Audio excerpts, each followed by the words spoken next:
Assalamualaikum warahmatullahi wabarakatuh. Kali ini kita akan melanjutkan membaca buku Tambo Alam Minangkabau yang ditulis oleh Ibrahim Datuk Sanggonong Diraju. Pada video sebelumnya kita sudah membaca tentang Sumarak Nagari. Apa saja yang menjadi unsur Sumarak Nagari kita jelaskan di video sebelumnya. Dan sekarang kita akan melanjutkan membaca dengan tema kebesaran nagari. Tidak berlama-lama, langsung saja kita bacakan kebesaran nagari.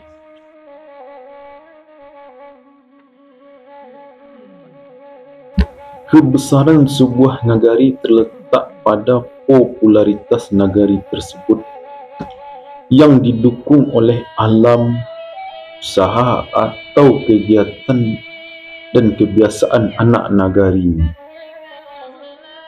Kebesaran nagari itu tumbuh karena adanya ciri khas dan kelebihan-kelebihan yang dimiliki nagari tersebut dibandingkan dengan nagari-nagari lain.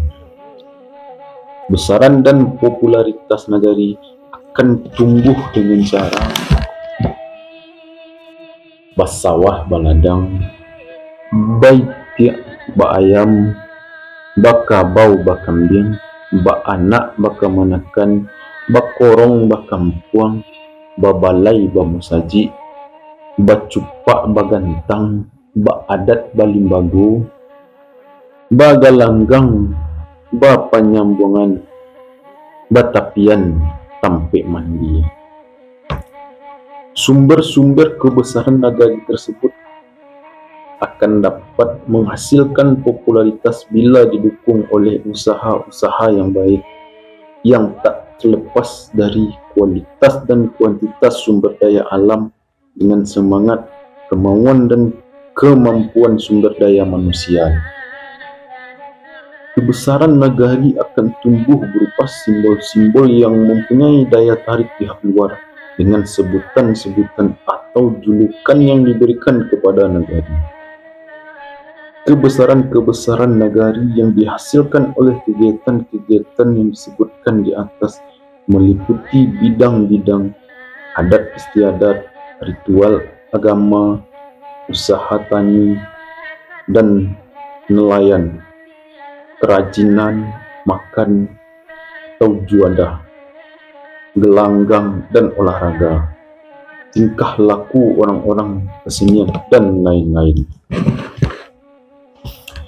Itulah mengapa sebuah nagari mempunyai kebesaran, karena nagari tersebut mempunyai sesuatu yang mempunyai nilai jual sehingga nagari tersebut dikenal menjadi populer. Bisa saja nagari tersebut unggul karena alam, bisa unggul karena pertanian, bisa unggul karena kerajinan dan lain sebagainya.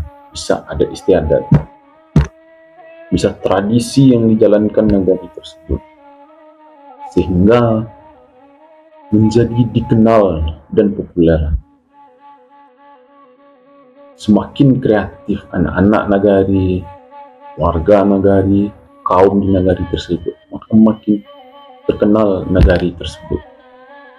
Apalagi kalau kita lihat pada zaman sekarang ini, tiap nagari setiap tahunnya mengadakan event-event yang bermacam-macam.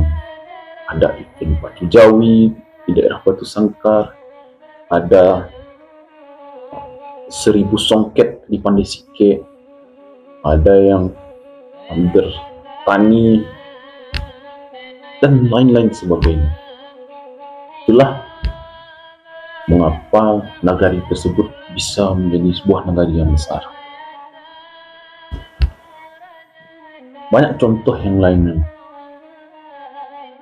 Di Silungkang ada kerajinan, di Pariaman ada bertabui, ada di Pandai Sike tenun antiknya, ukirannya, ada di Payakumbuh, ada di Kapau menjual makanan yang nasi kapau. Itulah yang bisa menjadikan sebuah negara itu besar.